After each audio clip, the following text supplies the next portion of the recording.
Rolls have changed little over the years, but they are much wider. Some are folded with hydraulic rams for transport purposes. Others have an end-toe arrangement.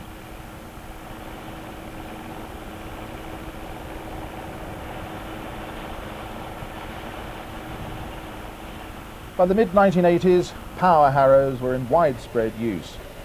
The Rotary Harrow had sprouted either a packer roll or a crumbler roll at the rear, and some were so wide that it became necessary to fold them for transport.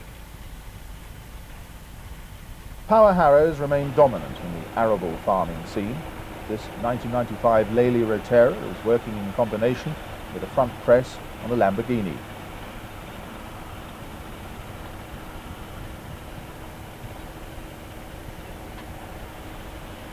The latest Unimog makes light work of pulling a Dowdeswell power harrow.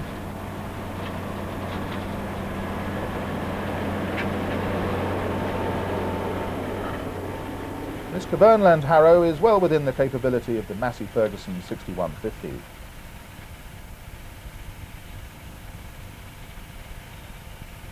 But here's a surprise. This 1995 Falk rotary harrow on a Zetor tractor has a close resemblance to the Bomford turbotiller and similar machines of the late 1960s. Perhaps change is in the air. The Howard rotor drill, attached to a Howard rotavator, was an early example of the modern combination drilling technique. The rotor drill was used in the early 70s mainly on unbroken stubble. The early days of the don't plough unless you have to era saw the rise and fall of direct drills. Taskers and Bettinson, among others, made direct drills with heavy-duty disc coulters. And International Harvester produced a direct drill with the seed tubes attached to heavy spring tines. Drilling serials in narrower rows became popular in the 1970s. The Ransom's Nordstrom drill had close-spaced coulters for this type of work. Combine drills like this International Harvester outfit were still much in fashion, and air drills were beginning to catch on. The Tive combine drill has a power takeoff driven fan unit. Air drills with a single metering unit and distribution manifold for the seed tubes were in use by the early 1980s. Oh dear, let's hope that pin doesn't fall out.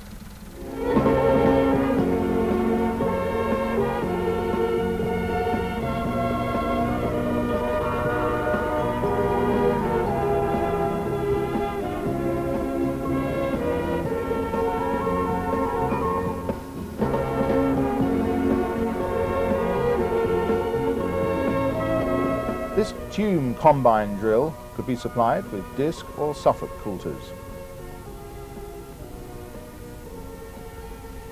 Also, from the mid-1980s, the Vicon Superseeder has close-spaced rows and air feed to the Suffolk coulters. The drill story comes up to date with the Lely Rotera and Combi drill outfit with a land wheel metering unit supplying seed to the air feed system.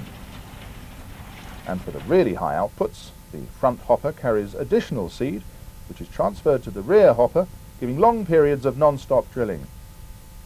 And the Amazon power harrow and drill is another example of the wide variety of cultivator drill combinations in current use.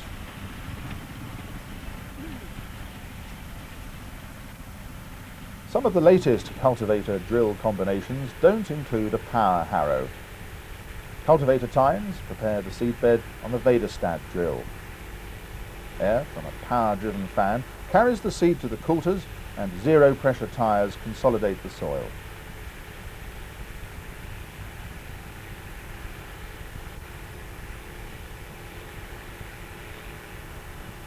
And this flexi-coil cultivator combination with a following drill is another way to cover a lot of ground in no time at all.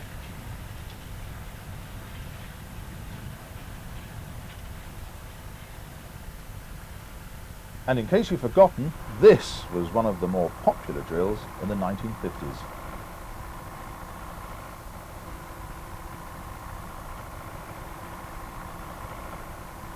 Spinning disc and oscillating spout fertilizer spreaders were used on most farms, but full-width machines, like the Accord air spreader, were becoming popular by the early 1970s. 10 years later, full-width spreaders gave a more accurate spreading pattern than many spinning disc broadcasters. This Amazon spreader is typical of several makes in use by the late 70s.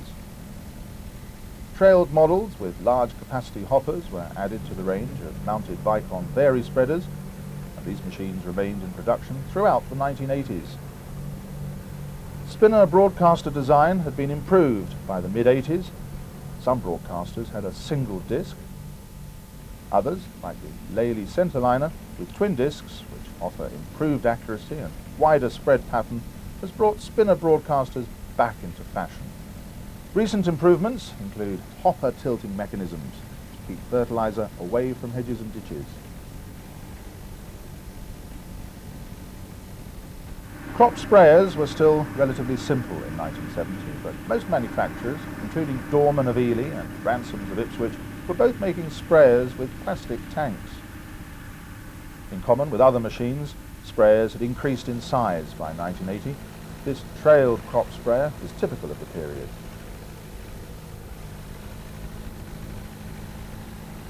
Much improved design meant that sprayers were no longer little more than a tank, pump and bouncing spray bar. When Vicon entered the sprayer market in the mid-80s, concern for the environment resulted in lower application rates and reduced drift, made possible by CDA, or Controlled Droplet Application Spraying. Some Lely sprayers were supplied with hydrospin units for CDA spraying. The hydraulically driven rotary atomizers could apply as little as 10 gallons per acre. Reduced chemical application was also made possible with the sleeve boom sprayer. Introduced in 1982, these sprayers have a powerful blower which inflates the sleeve, and the air blast forces chemical from the nozzles into the crop.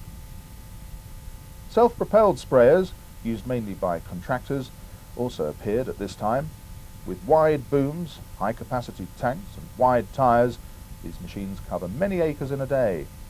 This SAM sprayer has a 24-metre boom and a 3,600-litre tank. Most companies who made sprayers 40 years ago are no longer in business, but Allmans are an exception. Their early 1990s range included this mounted model and a trailed sprayer with hydraulic folding booms.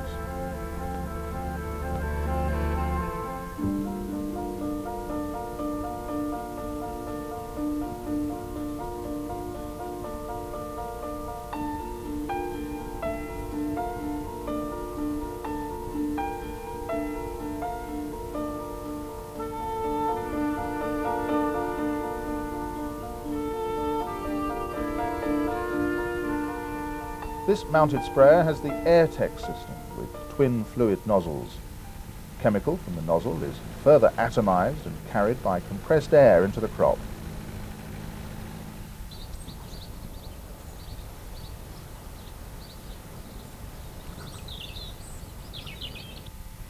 Some farmers still used a knife mower in the 1970s, but many had changed to a disc mower. Knife sharpening was no longer a chore, there were fewer blockages. Others preferred a drum mower.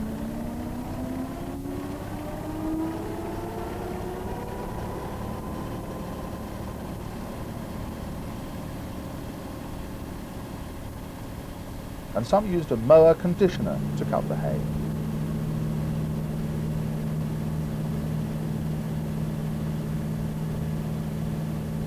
A later model of Zetor drum mower folded for transport.